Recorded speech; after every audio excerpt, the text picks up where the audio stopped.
છે અને કયા ગામના? રબારી રત્નાભાઈ જેતલપુરા.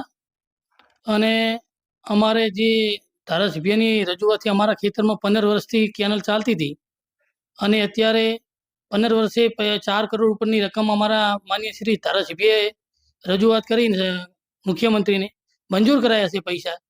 અને અત્યારે હાલમાં અમારા ચમનજી વિરાજીના ચેકબુક HDFC બેંકમાં ખાતું ખોલાઈને ચેકબુકમાં એ ચેકબુક લઈ જઈ અને એ લોકોએ નર્મદાના અધિકારી HDFC બેંકના અધિકારી આ લોકો અમારી સાથે ચીટિંગ કરીને ચેકબુક લઈ ગયા છે. અમને ચેકબુક મળતી નથી અને હવે અમે ત્યાં પોલીસ કેસ કરે છે. ચેકમાં સહીઓ કરાવી? ચેકમાં સહી નથી કરાઈ, પણ ચેકબુક લઈ ગયા છે. અમને એવું કીધું છે મૌખિક ચમનજી વિરાજીને કે તમને અમે ચેક લઈને આવશે એ ટાઈમે સહી કરી આપ્યા નહીં, એટલે અમે તમને ચેક આપી દઈશું. હવે સનો ચેક લઈને આવવાની એ અમને માહિતી નથી.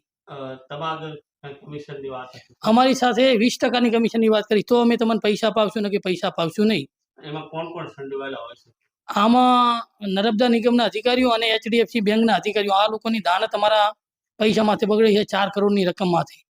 કેટલા ટકા કમિશન માંગે? 20% કમિશન માગે છે. બરાબર, તો તમારી શું માંગણી? અમારી તો કે સરકાર શ્રી અમારા ધારાસભ્ય અપાયા છે, મુખ્યમંત્રીને ભલામણ કરી, મુખ્યમંત્રી સાહેબે રજૂઆત કરી અને પૈસા અમારા ધારાસભ્યને અમારા તાલુકાના વિસ્તારના ખેડૂતોને મંજૂર કરીને આપી દીધા. તો પૈસા અમે કેવી રીતે 20% કમિશન આપો?